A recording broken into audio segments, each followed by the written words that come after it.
Struggling to breathe at just a few days old, this was how we met baby Muhammad, born on the first full day of Israel's assault.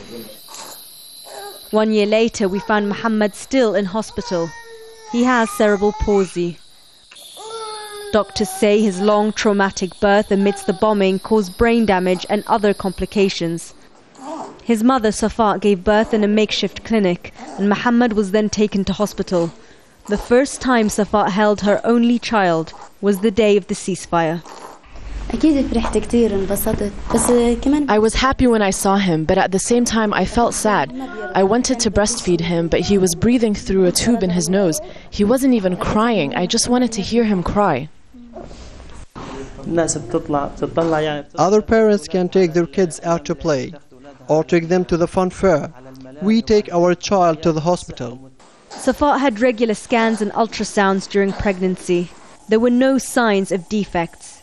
She waited 6 years to have a child, but the day he came into this world, Israel's bombs determined his future. We've seen these cases a lot more since the war. Because of the difficult and tense conditions at birth, Muhammad came out blue. He lacked oxygen, which led to his brain damage. A legacy of Israel's assault that hasn't only affected Muhammad and his parents. According to Palestinian medical sources, Israel's use of toxic weapons and ammunition also poisoned the fetuses of many women who were pregnant during the war.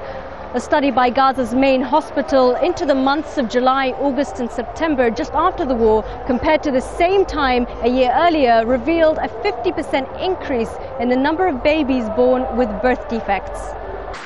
Leading Gazan pediatricians backed up this figure and say more research into the types of ammunition used during the war is needed. It's very important to identify these materials, and we have really to know their toxicity, because we are afraid that they might get access to the bodies of people and might transmit to different generations, and this by itself is a disaster.